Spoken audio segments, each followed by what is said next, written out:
जय गुरुदेव। शाकाहारी पत्रिका 28 फरवरी 1998। इसमें से स्वामी जी महाराज का दैनिक लघु प्रवचन। स्वामी जी कहते हैं, आपने जिसको देखा नहीं उसकी भक्ति नहीं हो सकती।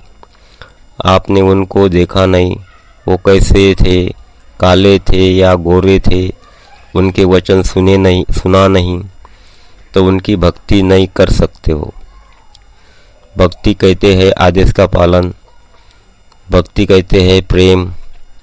जैसे बच्चा है वह माँ को चाहता है और किसी को नहीं।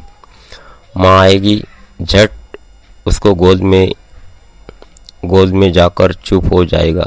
ऐसे ही आपको अपने घर का भेद मिल जाए, रास्ता मिल जाए, तो जो भेद बताने वाला है आप उसको चाहो, वो आपको चाहेगा, दोनों एक दूसरे को चाहेंगे। ऐसी जीवात्मा जो मालिक के संदेश लेकर आती है, हम उनको प्यार करें, वो हमें प्यार करे। इसी के बीच में जो तीसरी वस्तु जो हमारी जीवात्मा छुपी हुई है वो निकल आएगी। लेकिन आप उनको चाहोगे तब ना, आप भागोगे तब फिर क्या होगा? आप कहोगे हमें घर नहीं चाहिए, हमें मालिक नहीं चाहिए। आप तो इसी को कहते हो कि ये घर हमारा, ये सामान हमारा, लेकिन जो तुम्हारा नहीं है उसे चाहो तुम कि जितना अपना कहो, वो कैसे तुम्हारा हो सकता? तुम्हें तो सब छोड़कर जाना है। जो आदमी जानकार न हो,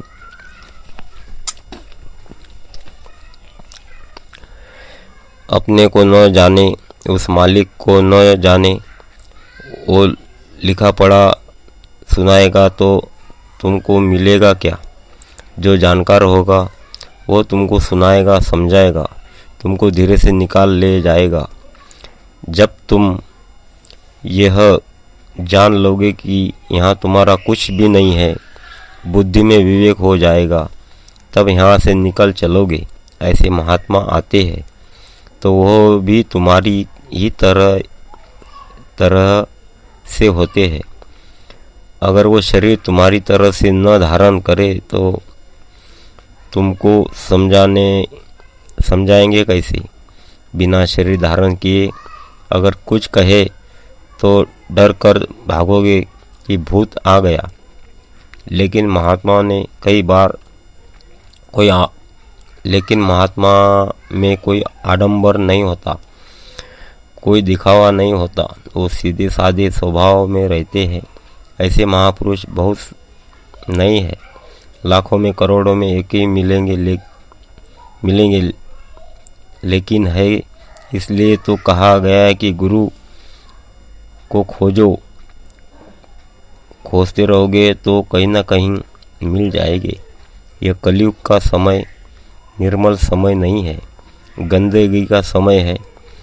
अब आप पहले की विद्या पढ़ी, उससे कुछ नहीं मिला, कुछ नहीं होगा।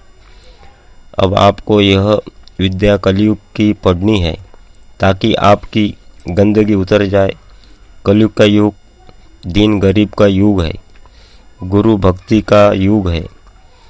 गुरु वह हो जिसने अपनी आत्मा को जगा लिया हो। रामायण में गोस्वामी जी ने कूट कर लिखा है। जिसने रामायण लिखी वह आदि से अंत तक और अंत से आदि तक जानते थे। आप रामायण को क्यों समझोगे? जिसने गीता बनाई वह क्या था, उसकी शक्ति क्या थी, उसे आप जानते ही नहीं हो। तुम जानते हो कि जो उपदेश करता है वो अंधा है, कुछ समझता नहीं है, लेकिन वो अंधा नहीं है, वो सब समझता है। पर अगर वह खोलकर तुम्हारी बात कह दे तो तुम भाग जाओगे कि कहीं तुम्हारा सारा पोल न खोल जाए। इसलिए वो सब समझता हुआ भी तुमको पुचकारता रहता है। समझाता रहता है। तुम गुरु को कुछ भी नहीं समझते हो। वो कहते हैं कि भजन करो, तो वो तो करते नहीं हो। अपने अंदर के दुनिया को बसाए हुए हो। इसी की इच्छा रखते हो। बस अपना दुखड़ा रोते रहते हो कि ये दे दो वो दे दो। बस इसी से प्रेम करते रहते हो।